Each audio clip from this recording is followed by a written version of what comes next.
Panibagong content na naman at ngayon, 150 kilos ng brisket ang aking ipiprep para sa dinner at sa mahigit 600 na tao. Ipapakita ko sa inyo yung aking paraan kung paano ko ihanda yung brisket na pang main course sa dinner service. Alam ko, may mga magko-comment na naman dyan na magagaling na kusinero. Pero, pasensya na kayo at ito ang aking paraan. Sabi nga niyan, bawat kusinero ay may iba-ibang diskarte at paraan ng pagluluto. Kaya, respetuhan na lang tayo. Una kong ginawa ay linagay ko muna yung brisket sa tray dahil madali para sa akin tanggalin yung plastic kapag nasa tray na. Pero yung ibang chef ang ginagawa, inaalis muna yung balot bago ilagay sa tray. Ako naman, kabaliktaran ng gawa nila. 15 trays ng brisket ang aking na-tray up at natanggalan ko na rin ang balot kaya agad na rin ang kumuha ng maple syrup at linagay ko sa sauce bottle. Pagkatapos ay pinahid ko lang ito sa brisket. Siguro mapapaisip kayo kung bakit pinapahiran ko ng maple syrup ang brisket. Hindi lang ito para sa tamis. Ang maple syrup ay may natural sugar na tumutulong para magkaroon ng magandang caramelization habang linuluto ang karne.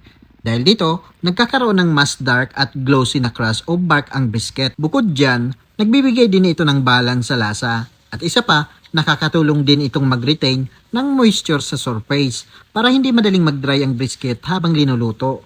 Kaya, hindi lang pangpatamis ang maple syrup. Isa rin itong technique para mas maging flavorful, juicy at appetizing ang brisket. Pagkatapos ko mapahira ng maple syrup yung brisket, gumawa ako ng sarili kong rubbing seasoning.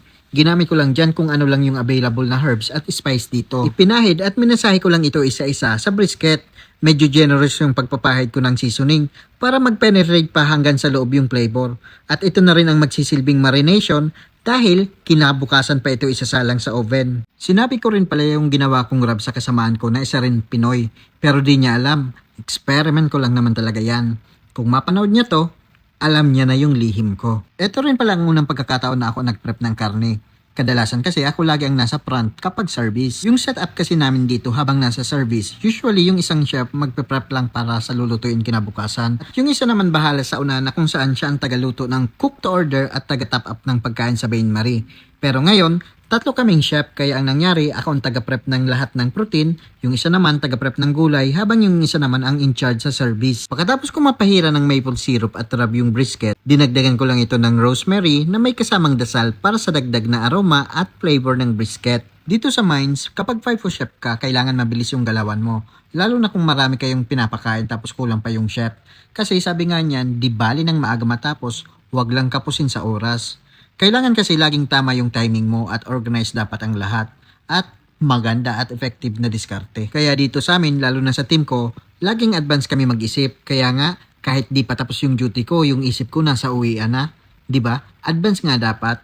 Joke lang yun. Napaka-importante yung teamwork sa ganitong environment. Kasi kung hindi, siguradong di na mawawala dyan yung bulilyaso. Natapos ko na rin i-prep yung 150 kilos na brisket. Kaya, linagay ko na ito sa trolley sa loob ng cool room na kung saan doon ko muna i-hold hanggang kinabukasan at linagyan ko na rin ng covered na plastic para makaiwas sa anumang hazard or contamination. Dito kasi sa Mines, sobrang higpit pagdating sa food safety at kailangan mong sundin lahat ng safety protocols sa ayaw at sa gusto mo. Bale ang magsasalang pala niyan sa oven yung mga chef na pang breakfast. Kadalasan, sinasalang nila yan ng 7 AM for 140 degrees Celsius at 75 to 80 degrees Celsius internal temperature. Kapag na-hit na yung target na temperature, pwede nang hiwain at eto na ang resulta ng aking beef brisket.